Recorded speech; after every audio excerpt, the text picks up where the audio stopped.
ओम नमो भगवते वासुदेवाय। ओम अज्ञानतिमिरन्धस्य ज्ञानाञ्जनशलाकया चक्षुरुन्मिलितं येन तस्मै श्रीगुरुवे नमः। 10 मार्च लंदन में श्रील प्रभुपाद 1975 में कह रहे हैं, कलयुग में असुरों का वध करने का अर्थ है क्या है? कलयुग में असुरों का वध करने का क्या अर्थ है?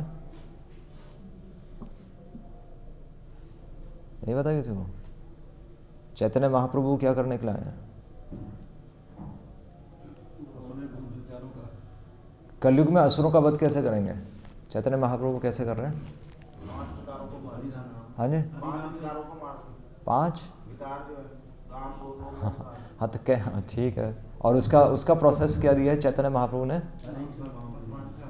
हरि नाम संकीर्तन, कीर्तन अथवा संकीर्तन के अस्त्र से उनके आसुरी कार्यों को रोकना, है ना?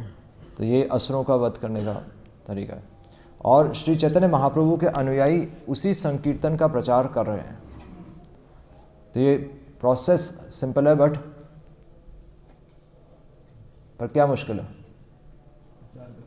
हाँ, प्रचार करना मुश्किल है, ठीक है, पर किसको प्रचार करना मुश्किल है और क्या प्रचार करना मुश्किल है? असुरों को, ठीक है। और हम मुश्किल क्या है एक्चुअली? हमें करना मुश्किल क्यों लग रहा है? सब मतलब स्वाभाविक नहीं निकला सबके मन, सब कह रहे हैं कि मुश्किल है, कोई ये नहीं कह रहा कि आसान है। हाँ, तो वो इच्छा क्यों नहीं आ रही? हायर टेस्ट क्यों नहीं आ रहा? भगवान तो कह रहे हैं टेस्ट है, रस। हम फॉलो क्यों नहीं कर रहे? वही सिंपल सी बात है। भगवान ने तो प्रोसेस दे दिया, हरिनाम संकीर्तन, ये तो अंतगता पापा। भगवान कह रहे हैं कि जब तक हमारे पाप पूरी तरह खत्म नहीं होंगे तब तक हमें क्या नहीं होगा? तब तक हमें टेस्ट से पहले विश्वास नहीं आएगा। एक्चुअली अभी पूरा विश्वास नहीं है, इसलिए चैतन्य महाप्रभु भी जिस समय थे, चैतन्य महाप्रभु को लोग पंडित के रूप में ज़्यादा जानते थे। बल्कि चैतन्य महाप्रभु को सन्यास ही इसलिए लेना पड़ा कि लोग उनको रिस्पेक्ट करें और उनकी सुने। नहीं तो चैतन्य महाप्रभु को कोई चैतन्य महाप्रभु एक प्रच्छन्न अवतार है। वैसे भागवतम में क्या प्रमाण है? चैतन्य महाप्रभु भगवान है। हमने डिस्कस किया था श्लोक क्या? कृष्ण वर्णम त्विषा अकृष्णम।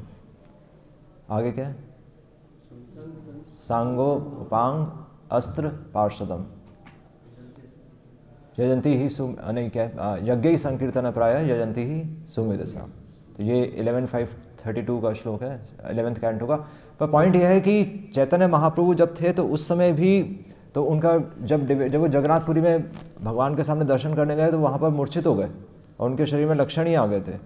तो सार्वभौम भट्टाचार्य जो उस समय के बहुत बड़े वेदांती थे, तो वो भी चैतन्य महाप्रभु को पहचान नहीं पाए। उनके शरीर में जो विकार आ रहे थे तो वो देखकर भी, उनको जो प्रेम के भाव आ रहे थे वो देखकर भी सार्वभौम भट्टाचार्य एक्चुअली चैतन्य महाप्रभु को बोले कि वो उनको अपने घर ले आए जब वो मूर्छित हो गए थे। पर जब बाद में उनको होश आया तो वो कह रहे थे कि वो इतनी युवा उम्र में संन्यास मेंटेन नहीं कर पाएंगे। तो सार्वभौम भट्टाचार्य इतने बड़े वेदांती होने के बाद भी एक्चुअली भगवान को पहचान नहीं पाए। और श्रील प्रभुपाद भी भगवद गीता में लिख रहे हैं कि भगवान कृष्ण धरातल पे ही आ गए थे और भगवान कृष्ण को भी लोग भगवान स्वीकार नहीं करते थे। केवल पांडव, कुंती महारानी और कुछ योद्धा जो हैं भक्त जो भगवान को, कृष्ण को भगवान मान रहे थे। यहाँ तक कि जो कौरवों की सभा थी जिसमें तो जब भगवान को वहाँ पर नेतृत्व करने के लिए बुलाया गया तो शिशुपाल ने विरोध किया और केवल भीष्म पितामह सामने आगे आकर उन्होंने बोला नहीं, ये भगवान कृष्ण को ही नेतृत्व करना चाहिए। उन्होंने स्वीकारा कि कृष्ण भगवान है। हर कोई स्वीकार नहीं कर पाया कि कृष्ण भगवान है। तो भगवान प्रश्न ये है कि भगवान नज़र क्यों नहीं आते, मतलब भगवान हैं भी और प्रोसेस भी सिंपल है पर विश्वास भी नहीं आ रहा और हम कह रहे हैं कि भक्ति करना मुश्किल है, जबकि बिल्कुल स्वाभाविक होनी चाहिए। नहीं, जिसने हमें सब कुछ दे दिया उसका नाम लेना हमें मुश्किल लग रहा है तो प्रश्न है कि भगवान नज़र क्यों नहीं आते। हाँ, हृदय में मैल जमी हुई है, तो वो मैल हम ये तो अंतगता पापम, हमारे अंदर पाप है अभी। और वो पाप क्या है, कौन से पाप है? भौतिक इच्छाएं। क्या है? भोग नहीं, श्लोक क्या है? भोग ऐश्वर्य प्रसक्ता नाम, कि हम भोग और ऐश्वर्य चाहते हैं, हम चाहते हैं। भगवान खुद ही कह रहे हैं कि भोग ऐश्वर्य प्रसक्ता नाम। और तो हम भोग और ऐश्वर्य क्यों चाहते हैं इसका भी भगवान आंसर दे रहे हैं। हमें भोग क्यों चाहिए या फिर हमें ऐश्वर्य क्यों चाहिए? ऐश्वर्य, बगैर ऐश्वर्य के भी तो रह सकते हैं, ऐश्वर्य ही क्यों चाहिए? वो भोग करना ही क्यों है हमें? हाँ संसार में रहने के लिए ज़रूरी है। हाँ, संसार में रहने के लिए ज़रूरी है, बात सही है, संसार में रहने के लिए ज़रूरी। संसार क्या है? माया क्या है? संसार क्या है, ये क्वेश्चन था, ठीक है। माया में तो फिर हम कहीं उधर उधर निकल जाएंगे। संसार क्या है? हाँ, संसार वो है जो हम देखना चाहते हैं, नहीं तो मंदिर तो सबके लिए खुला है, सब सो रहे हैं। नहीं, तो संसार वही है जो हम डिसाइड कर रहे हैं कि हमें क्या चाहिए। सोसाइटी में आपके पास सब तरह की फैसिलिटीज़ अवेलेबल है। नहीं, भगवान ने पूरा ऑप्शंस दिए हुए हैं कि आप कहीं पर भी जा सकते हैं। आप चाहें तो काम ना भी करें, और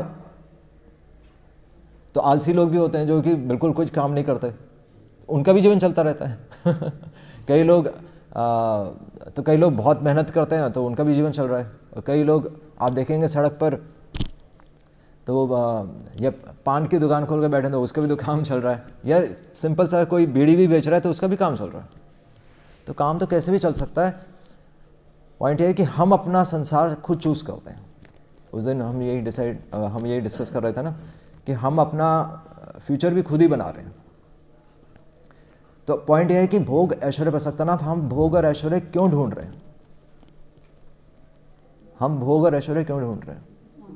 अपने आप को ऊपर दिखाना चाहते हैं। हाँ, अब आप क्लोज। हाँ, आंसर बिल्कुल परफेक्ट है कि हम, भगवान कह रहे हैं कि हम भोग और ऐश्वर्य में क्यों हैं? क्योंकि राग और द्वेष से एक्चुअली राग और द्वेष है। किसी चीज़ से हमें राग है, किसी चीज़ से द्वेष है। और राग और द्वेष भी कहाँ से आ रहा है? मेरा आंसर उसका वही है कि नहीं, एक्चुअली राग तो अभी है नहीं संसार से, एक्चुअली द्वेष है। द्वेष से एक्चुअली हम भोग और ऐश्वर्य करना चाहते हैं, क्योंकि हमें अपना जीवन में हम सुखी थे, पर जब सामने वाले के पास आ जाता है तो फिर हम कहते हैं नहीं, हमें भी चाहिए वैसे नहीं चाहिए, क्योंकि पहले हमारा जो सभ्यता में पहले सभी संतुष्ट होते थे। ये तो एडवर्टाइजमेंट का वर्ड अभी आया है जिससे चीज़ें हमें इकट्ठी करने का होड़ लग गई है। पहले कहाँ था ये सब? पहले भी लोगों के पास पैसा था, पहले नहीं पैसे था, पहले तो बल्कि लोगों का सोना कितना होता था, और बल्कि सोना लोग दबा के रखते थे दिखाते भी नहीं थे, पहनते भी नहीं थे इतना सोना लोग। तो बेसिकली क्या है, राग और द्वेष भी कहाँ से आ रहा है? द्वेष से आ रहा है। और इसलिए तो श्रील प्रभुपाद भी कह रहे हैं ना कि हमने एक्चुअली भगवान से द्वेष किया, इसलिए हम यहाँ पर इस संसार में आए, क्योंकि फिर हम इस संसार को एंजॉय करना चाहते हैं। तो हमारे अंदर श्रील प्रभुपाद कह रहे हैं जब तक हम इस भौतिक संसार में हैं, यानी कि हमारे अंदर द्वेष है ही है वो द्वेष, और इसलिए हम भाग रहे हैं। नहीं तो भागने की ज़रूरत नहीं है। इसलिए कुंती महारानी भी कह रही हैं कि अच्छन कि आप पर्दे से ढके हुए हैं, नटो नाट्य धरो यथा, कि आप इस संसार में कैसे हैं? आप इस संसार में उस प्रकार हैं जिस प्रकार एक नाटककार एक वेशभूषा डाल देता है और वो पहचाना नहीं जाता। तो भगवान हैं, बट हम भगवान को पहचान नहीं रहे, क्योंकि भगवान के भक्त तो भगवान को पहचान लेते हैं, वो भगवान को देख भी सकते हैं। कहाँ देख सकते हैं? हाँ, कौन सा श्लोक है?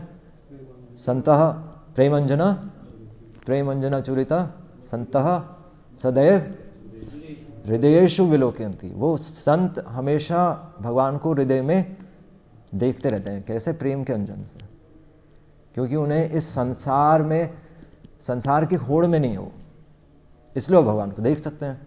और क्योंकि हम इस संसार की अपनी इच्छाओं की होड़ में, और वो इच्छाएं भी कहाँ से आ रही हैं? इच्छाएं भी हमारी अपनी नहीं है, इच्छाएं भी द्वेष से आ रही हैं। और इसका सॉल्यूशन क्या है फिर? क्या सॉल्यूशन है? ठीक है, वो तो रामवाणी है, हरे कृष्णा महामंत्र। तो एक्चुअली हरे कृष्णा महामंत्र क्या है? मतलब हम कहते हैं कि हरे कृष्णा महामंत्र से सब कुछ हो जाएगा, नहीं। एक ही सॉल्यूशन बताया जाता है कि हम माला करो, ज़्यादा से ज़्यादा माला करो, या हम कहते हैं कि भक्तों का संग करो, है ना। तो ये भी कहते हैं ना कि महत सेवाम द्वारम, महत सेवा, कि महान भक्तों की हमें सेवा के माध्यम से हमारे अंदर ये द्वेष खत्म होगा। पर एक्चुअली द्वेष से या भगवान के नाम लेने से हो क्या रहा है?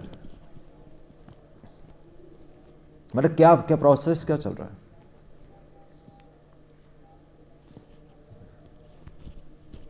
कैसे खत्म हो जाएगा? हाँ, झुकने से, हाँ, झुकने से, बात मानने से, वो सब प्रोसेसेस में आ गया।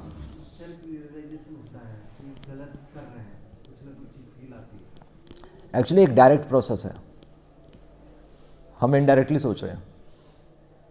महत सेवाम द्वारम, तो महान भक्तों की सेवा से क्या होगा? मतलब ठीक है, मतलब हमें ये तो पता है कि हमारा अकाउंट बढ़ता है इसलिए भारत में किसी को समझाने की ज़रूरत नहीं कि महान भक्तों की हमें सेवा करनी चाहिए। पर वो अकाउंट कैसे बढ़ता है? क्या हो क्या रहा है? सेवा से क्या होगा? क्यों करनी है सेवा? कुछ तो होगा, कुछ तो होना चाहिए। हाँ, गुड। एक्चुअली हो क्या रहा है? तो केवल सेवा करने से नहीं होगा। मतलब वैसे तो चलो सेवा करने से हमें अज्ञात स्वीकृति मिल जाएगी, पर वास्तव में भक्तों से संग करने का या शुद्ध भक्तों से संग करने का मतलब क्या है? कि उनके आचरण से सीखना, कि वो एक्चुअली कि धर्म को कैसे धारण करते हैं। तो हरे कृष्णा महामंत्र लेने का भी मतलब यही है कि एक्चुअली हम हरे कृष्णा महामंत्र यानी कि भगवान का गुणगान करना। और भगवान का गुणगान कैसे करना है? भगवान का गुणगान आप कैसे कर सकते हैं? क्या भक्तों के संग में? नहीं, हाँ, मतलब कैसे होगा भक्तों के संग में? हम कहते हैं भक्तों का संग, भगवान का नाम, महान भक्तों की सेवा, इन सब से करना क्या है? कुछ करना भी तो है। नाम लेना तो एक वो तो चलो भगवान का नाम, अभी हम शुद्ध नाम भी नहीं ले रहे, नहीं, पर भगवान का गुणगान तो हो रहा है। पर भगवान का गुणगान कैसे होगा? प्रचार से एक्चुअली आंसर आ चुका है, अभी आंसर था आचरण से। यस, भगवान का गुणगान हरे कृष्णा महामंत्र से नहीं होगा, क्योंकि आप हरे कृष्णा महामंत्र करते रहिए, आचरण में कुछ है ही नहीं, तो कोई प्रचार होगा? तो प्रचार भी कहाँ से होगा? आचरण से होगा। नहीं, आचरण से ही तो हम सीखते हैं। किसी का आचरण अच्छा है तो उसी से तो हम इंस्पायर होते हैं। तो भगवान का गुणगान करना है कि आप धर्म को धारण करें। केवल बोलना है, वो तो तोता भी बोल रहा है, नहीं, या मायावादी भी हरे कृष्णा महामंत्र बोलते हैं पर अंदर कुछ और चल रहा होता है। वो हरे कृष्णा महामंत्र को यूज करके कहते हैं कि आप भगवान बन जाओगे। तो भगवान के मंदिर भी हम आ सकते हैं, पर जब तक मंदिरों में लाइनें भी लगी रहती हैं, नहीं, आप देखिए कितने बड़े बड़े फेस्टिवल्स होते हैं, लाइनें लगी रहती हैं पूरी, पर अगले दिन मंदिर खाली होता है। एक दिन होता है फेस्टिवल, अगले दिन खाली होता है। क्योंकि इसलिए भगवान नजर नहीं आते, क्योंकि हम धारण नहीं कर रहे। हम सोच रहे हैं प्रोसेस ही सब कुछ था। प्रोसेस तो फॉलो करना है, वो तो चलो प्रोसेस है ही, विधि तो है ही है। यह शास्त्र विधि मुत्सृज्य, अगर हम शास्त्रों की विधि के फॉलो नहीं करेंगे तब तो कुछ नहीं होगा। तो विधि को फॉलो करके भी क्या होना है? कि ये हमारे आचरण में उतर जाना चाहिए। आचरण में उतर जाना चाहिए कि भगवान का गुणगान तो स्वाभाविक है ना। तो ये हमारी डेली की प्रैक्टिस है। प्रैक्टिस यही है, प्रैक्टिस ये नहीं कि हरे कृष्णा महामंत्र है, वो हम गलत सोच रहे हैं। प्रैक्टिस ये है कि भगवान का जो आचरण है, जैसे भगवान तो जब रुक्मिणी जी ने भगवान कृष्ण के पास एक मैसेंजर ब्राह्मण को भेजा था अपना मैसेज लेकर, पत्र भेजकर, तो भगवान कृष्ण ने क्या किया था? उनका आचरण क्या था? हाँ, ब्राह्मण का सम्मान कैसे किया था? सिर्फ पूछा था ये बात तो सही है, पूछा था, वो क्वेश्चंस तो है। उससे पहले क्या किया था? भगवान ने ब्राह्मण को खुद अपने आसन से नीचे उतरे भगवान, और खुद उसको अपने आसन पर बिठा दिया, और बल्कि उसके पैर धोए। तो भगवान दिखा रहे हैं कि सोसाइटी में एक्चुअली धर्म को धारण करना कितना आवश्यक है। क्योंकि धर्म क्या है? धर्म है भगवान की इच्छा। धर्म मतलब किसी से, वो हम एक्चुअली धर्म क्या है, अगर हम किसी से पूछें तो क्या है धर्म? वैसे तो हम सब नहीं, मतलब सब पढ़े लिखे लोग हैं और सब बड़ी बड़ी पोजीशंस पे हैं, पर जब चीज़ों को समझना हो तो फिर हम बुद्धि का प्रयोग करने लगते हैं। पर एक्चुअली धर्म क्या है? अगर हम देखें तो बच्चा भी एक बता सकता है। हाँ भाई आनंद, बताओ धर्म क्या है? हाँ, सही के रास्ते पे, एक्चुअली बिल्कुल सही, जो सही के रास्ते पे चले। क्या बोल रहे हो? हाँ, जो सही चीज़ है एक्चुअली वही। तो वही स्कूल में ही सिखाते थे। धर्म क्या है? मजहब नहीं सिखाता आपस में बैर रखना कितना सिंपल चीज़ है, और धर्म के नाम पे ही लड़ाइयाँ हो रही हैं। मतलब जो स्कूल में हमें जो चीज़ सिखाई जाती थी वो तो हम भूल ही चुके हैं और हम अपनी अपनी परिभाषाएं लेकर आ गए कि धर्म ये है, धर्म ये है। पर बेसिकली अगर हम आपस में ईर्ष्या कर रहे हैं, द्वेष कर रहे हैं, तो वो हमारा धर्म नहीं। तो धर्म क्या है, उससे ज़रूरी है ये जानना कि धर्म क्या नहीं है। जहाँ द्वेष है वहाँ पर धर्म नहीं। तो ये भी तो हम कहते थे कि वो गाना भी तो था, ए मालिक तेरे बंदे हम, ऐसे हो हमारे कर्म, नेकी पर चलें, बदी से डरें, हंसते हुए निकले दम। नहीं, इतना सिंपल सी परिभाषा है और वो हम नहीं समझ पा रहे। और क्योंकि हमने अपना जीवन किससे भरा हुआ है? द्वेष से भरा हुआ है। इसलिए महान भक्तों के आचरण से हमें ये उनसे सीखना है। उनकी सेवा का पर्पस ही यही है कि वो आचरण हमारे अंदर आ जाए। सेवा का पर्पस ये है। सेवा का पर्पस ये नहीं कि हम कपड़े धो रहे हैं या पोछा मार रहे हैं। वो एक माध्यम है उनके आचरण को स्टडी करने का, कि क्या वो सोच रहे हैं, वो सोच क्या रहे हैं, ये हमें सोचना है। एक्चुअली प्रभुपाद बुक्स का भी पढ़ने का यही तरीका है। हमें ये सोचना पड़ेगा कि प्रभुपाद क्या सोच रहे हैं, और हमें भगवद गीता पढ़ने का भी यही तरीका है कि भगवान क्या सोच रहे हैं। मतलब कोई श्लोक अगर बोल रहे हैं, भगवान कह रहे हैं ये तू अंतगत पापम, तो भगवान कुछ सोच रहे हैं क्या इसमें? भगवान क्या सोच रहे हैं? ये तू अंतगत पापम, कि जब हमारे पाप खत्म हो जाएंगे तब मैं नजर आऊंगा। तो भगवान क्या सोच रहे हैं बताइए?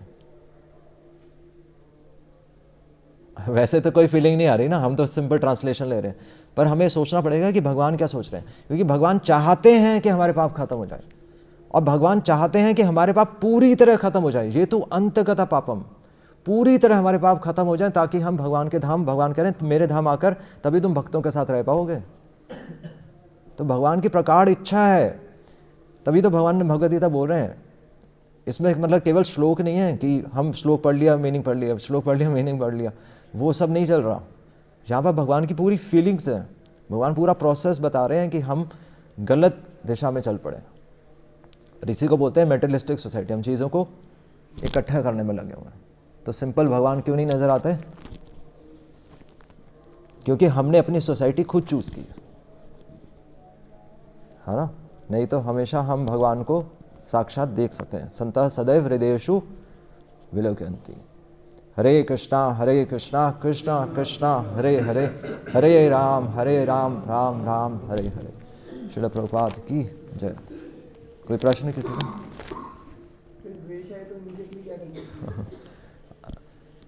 हाँ, बहुत अच्छा प्रश्न है कि द्वेष आए तो इमीडिएटली क्या करना चाहिए। कोई आंसर है?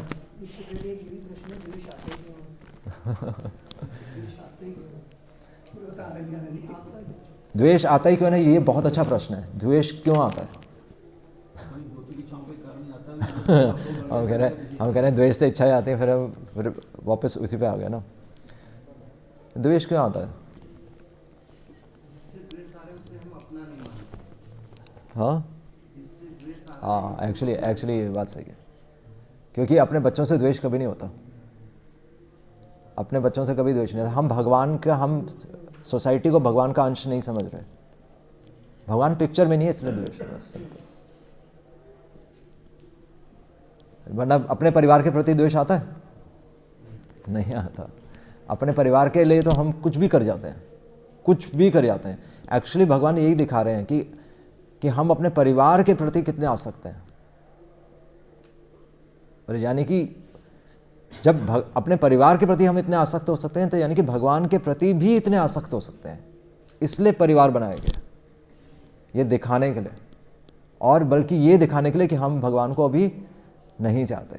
कितना मतलब हम सोते समय, जागते समय हम परिवार के बारे में सोचते रहते हैं।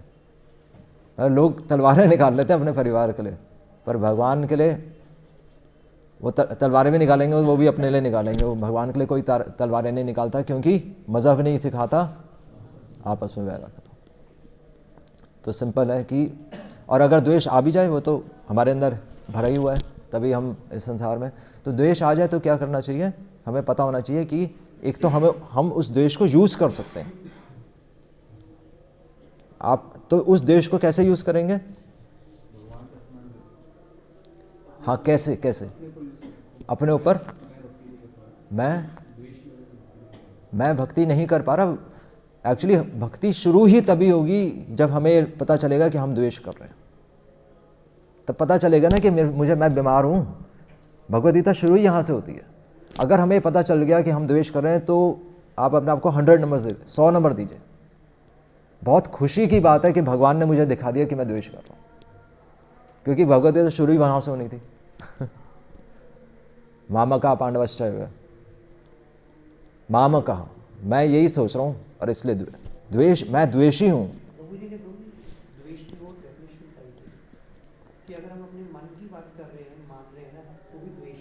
हाँ, वो तो प्रभु ने पूरा लेक्चर किया हुआ द्वेष पे। मैं से द्वेष उस लेक्चर का नाम है। बहुत अच्छा, प्रभु ने पूरा चीरफाड़ कर दिया उसमें।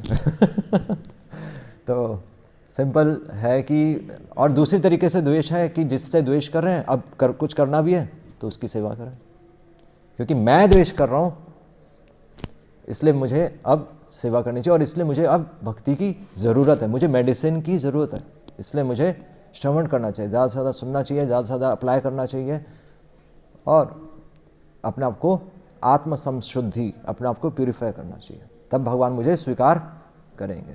बस सिंपल सी बात। ठीक है, अच्छे क्वेश्चन सर। ठीक है, हरे कृष्ण। हाँ।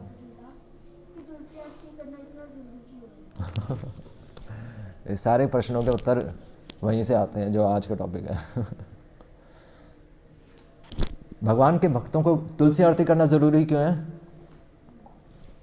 क्योंकि भगवान खुद ही कह रहे हैं कि मैं तुलसी, मतलब भगवान की प्रिय है ना, तो भगवान को भगवान के भक्तों के द्वारा हम प्राप्त कर सकते हैं।